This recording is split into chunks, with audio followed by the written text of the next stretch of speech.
Bienvenidas, bienvenidos al país que queremos. Hoy vamos a profundizar en el texto de propuesta constitucional. ¿Qué capítulo vamos a abordar? El número 2 de derechos fundamentales y garantías. También en el segundo bloque hablaremos del derecho a la vivienda. Vamos a saludar a nuestros expertos, a Marisol Peña. ¿Cómo está, Marisol? Muy buenos días. Y a Tomás Jordán. Recordemos, Marisol Peña, abogada constitucionalista y académica de la Universidad del Desarrollo, y Tomás, abogado constitucionalista y académico de la Universidad Alberto Hurtado. ¿Cómo están? Buenos días. Hola, Valentina. Muy bien. ¿Listos para empezar el programa? Con toda la gana. ¿Listos para el programa? La semana pasada con Nicolás Vial abordaban el capítulo 1. Hoy es el capítulo 2 y vamos de inmediato a las gráficas que hemos preparado sobre este capítulo que habla de derechos fundamentales. Vamos a las gráficas y en primer lugar abordamos la naturaleza como titular de derechos fundamentales. Dice: la naturaleza es titular de los derechos reconocidos en esta Constitución que les sean aplicables. ¿Qué significa, Marisol, que la naturaleza sea parte de esta propuesta constitucional de la forma en que la acabamos de leer? A ver, muchas veces hemos insistido aquí en el país que queremos con Tomás de que hay ciertos principios a partir de los cuales hay que entender las normas constitucionales. Y sucede que el artículo primero, en su inciso primero, caracteriza al Estado como un Estado ecológico. O sea, ahí ya hay un primer punto de partida para decir la naturaleza va a jugar un rol fundamental.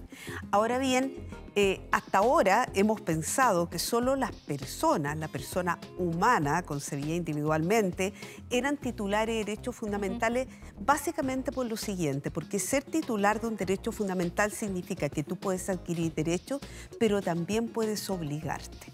Y entonces, en el caso de la naturaleza, el bemol, digámoslo así, que se presenta es que podemos reconocerle derechos, por ejemplo, a que nadie dañe la naturaleza, pero es difícil pensar o concebir que la naturaleza puede estar obligada con las personas o con la sociedad. Tomás. Así es un eje estructural del texto constitucional que se propone. Si uno lo mira, hay varias partes que es mencionada la naturaleza, incluso como límite a otros derechos.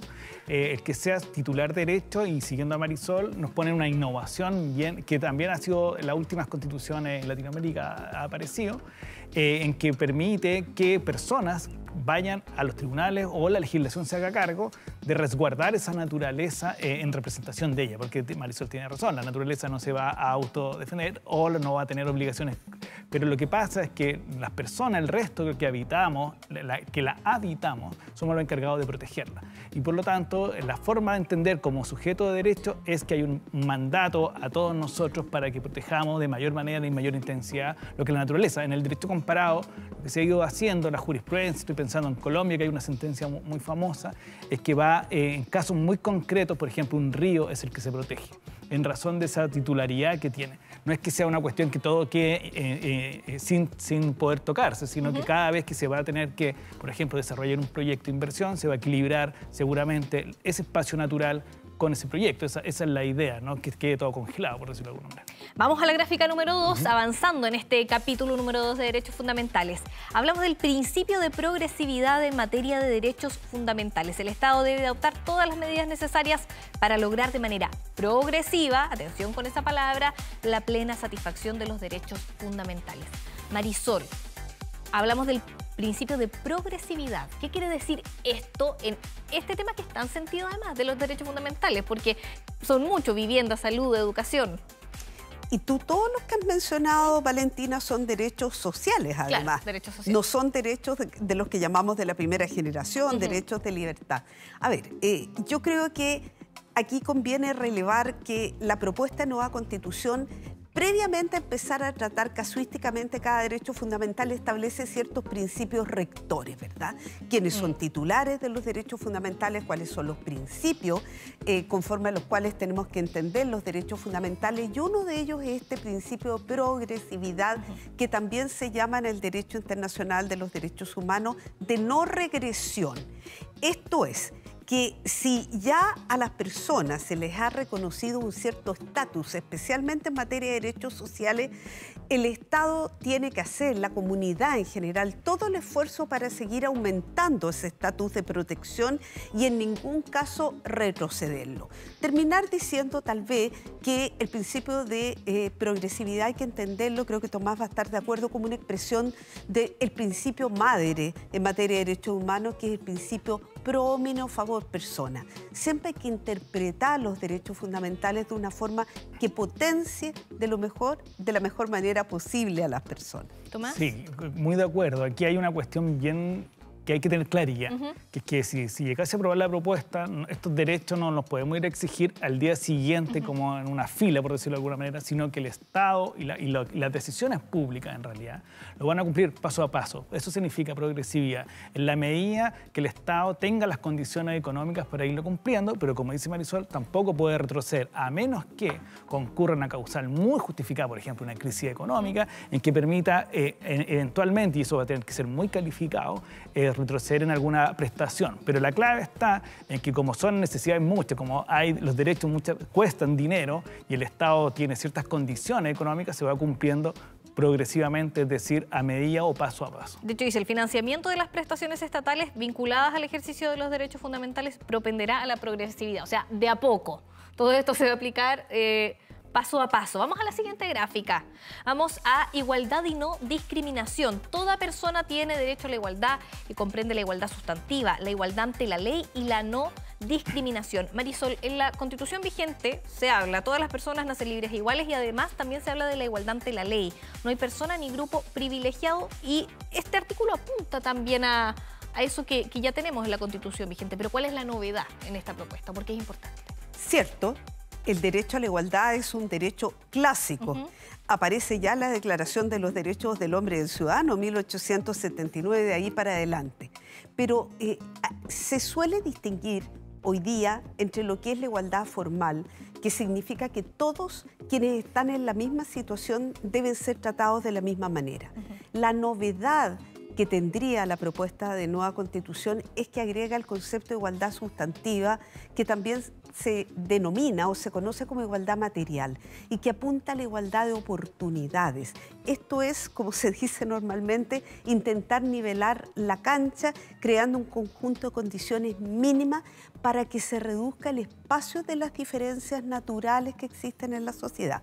Porque termino diciendo, no es lo mismo una diferencia natural que pueda existir, por ejemplo, entre un niño y un adulto, que es una diferencia casi biológica, a una discriminación, que significa un trato arbitrario que no se condice con la consideración particular de la situación precisa en que cada persona puede encontrarse. Sí, ahí, siguiendo a Marisol, se distingue entre esta igualdad formal, es decir, a nosotros se nos aplica el Código Civil, el Código Penal, a todos si cometemos un delito, salvo que haya una excepción, pero esa es la regla general, ante la ley y por lo tanto en la ley. Significa que a todos se nos aplica de igual medida.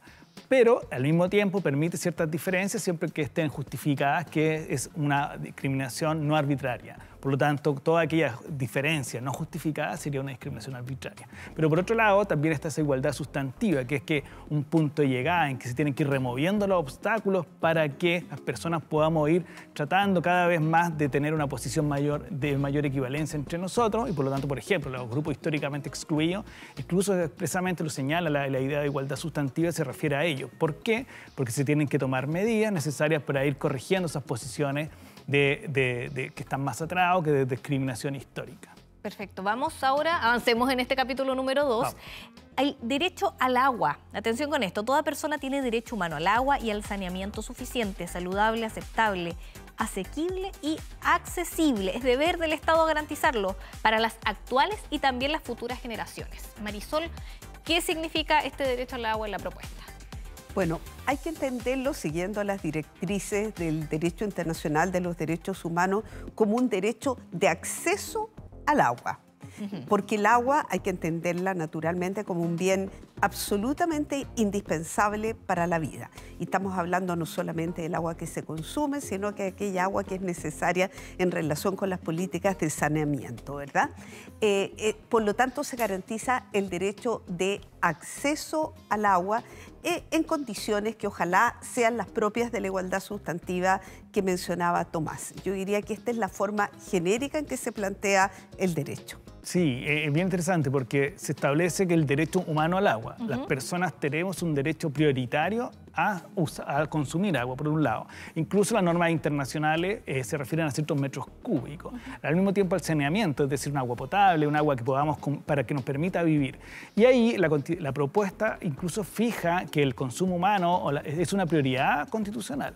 Entonces, en el momento que tengamos que distribuir el agua, las personas tienen el uso prioritario y por lo tanto toda política pública debe estar enfocada a que se cumpla este derecho humano al agua. Entonces, no es tan fácil, por decirlo así, cuando se toma una decisión pública siempre va a haber el consumo humano es prioritario y después vendrán otras prioridades. ¿Cómo se materializa esto en momentos en que el agua también es un bien escaso, crisis hídrica, quizás restricciones, siempre está esa amenaza, sobre todo en un escenario de sequía? Bueno, lo primero es que, tal como tú lo has leído, Valentina, la última parte de la norma referida al derecho al agua dice que debe tenerse presente que el agua esté disponible para las futuras generaciones. Sí. Este es un concepto básico dentro de algo que es mucho más amplio y genérico como el concepto de desarrollo sustentable, que es la equidad intergeneracional. Las decisiones que tomemos hoy día van a impactar inevitablemente en el mundo que vamos a legar a nuestros hijos y a nuestros nietos. Ahora, naturalmente esto se va a traducir como todos los derechos más sociales, más vinculados con el desarrollo de la persona dentro de la comunidad en políticas públicas. Y ahí hay un cambio bien sustantivo en la Constitución, que tal vez lo comentaremos en otro programa con más detalle, pero los derechos reales de aprovechamiento de aguas sobre los cuales existía hoy un derecho de propiedad se van a transformar en permisos que van a ser otorgados por el Estado a través de una Agencia Nacional de Agua en concurso con los consejos de cuencas, que van a tener representación de las comunidades y también de los grupos interesados, donde seguramente van a estar los grupos ecologistas. Y esa agencia es la que va a ir fijando la prioridad en el uso del agua. Hoy día igual se viene haciendo. La DGA cumple un rol de priorizar el consumo humano por sobre muchas veces otros tipos de consumo. ¿Por qué? Porque tiene que resguardar primero que todo la dignidad, la vida de las personas y después va distribuyendo de otra manera. La Agencia Nacional va a cumplir ese rol. Pero, perdona Valentina, tal vez aquí hay un punto que podría conectar con lo anterior, con la progresividad o no regresión, porque probablemente va a haber muchos en Chile, si se aprueba la propuesta de nueva Constitución, que van a pensar, bueno, yo tenía un cierto estatus, que era un derecho de propiedad sobre el derecho real de aprovechamiento de agua, y ahora voy a estar más minusvalorado porque voy a estar afecto a un permiso administrativo que es esencialmente revocable por el Estado. Entonces, todo esto conjugado puede dar origen a temas de justiciabilidad que en definitiva van a significar los tribunales vayan marcando los límites. Y muy breve aquí, porque acá nos vamos a otro tema, pero entre derecho al agua y autorización de uso de agua, que es lo que cambia.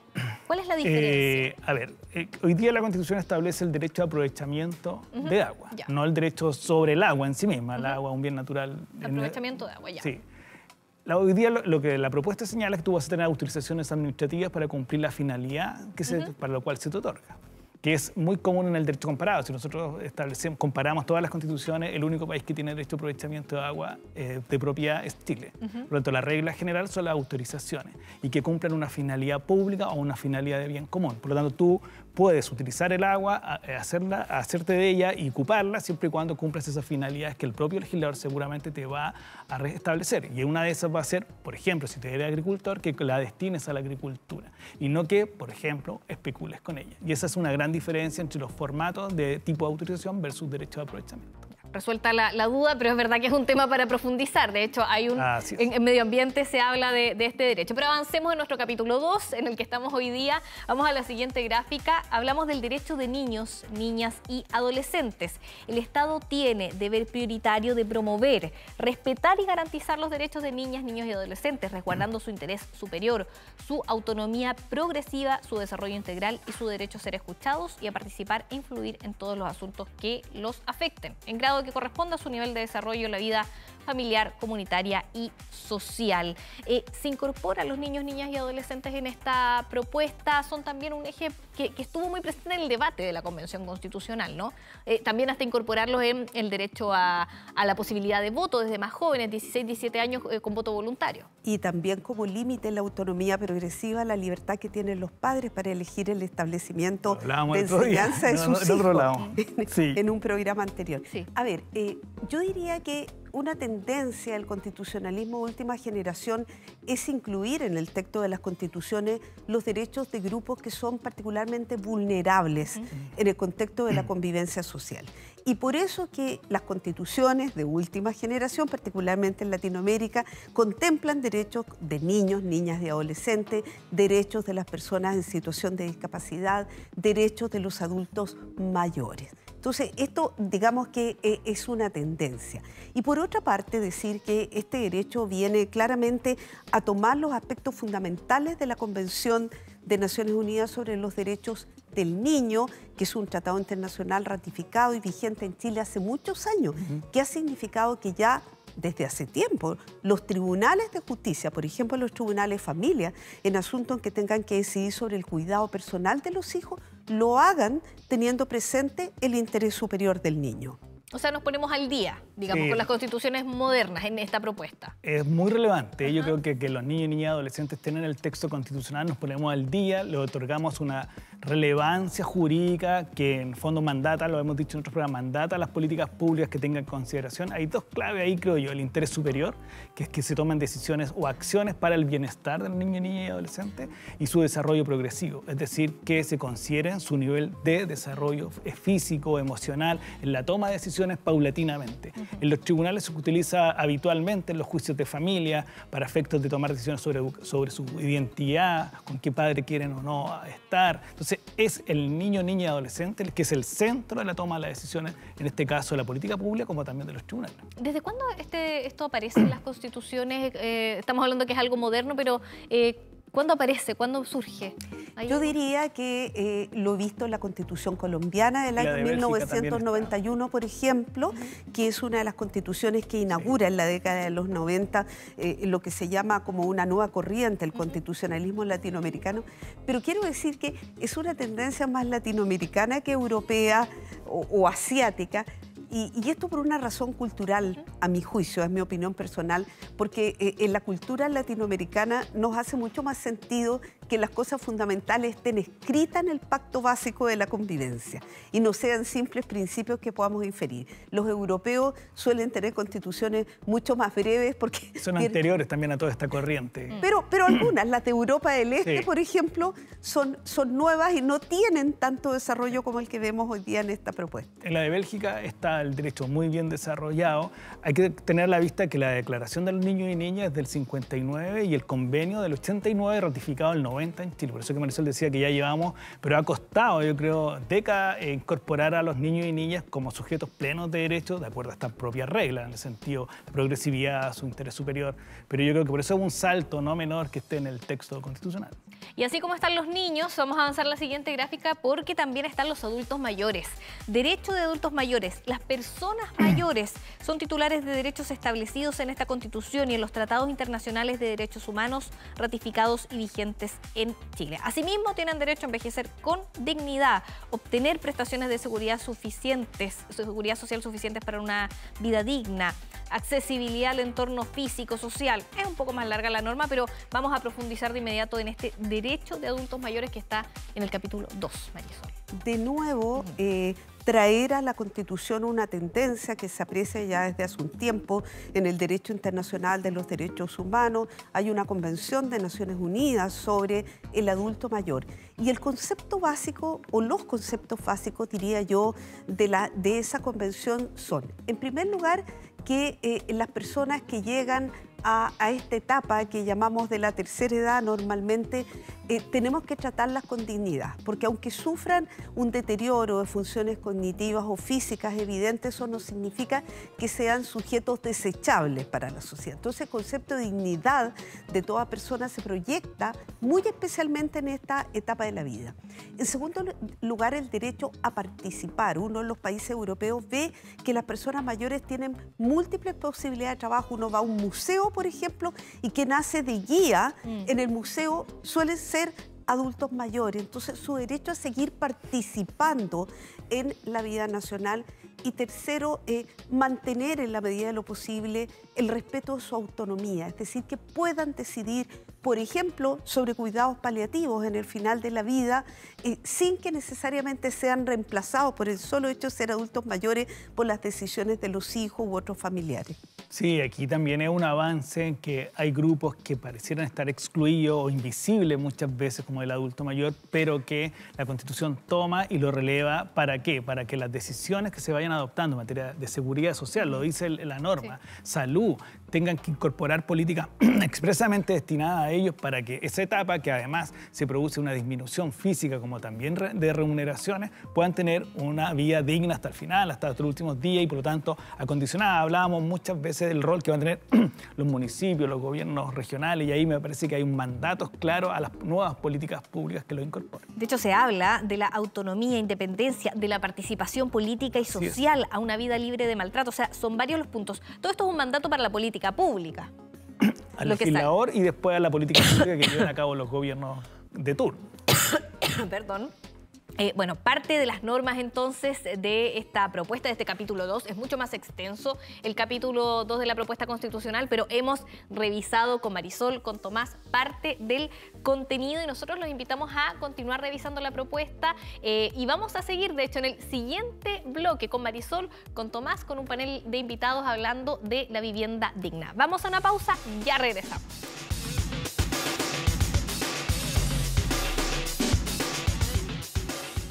There are moments in life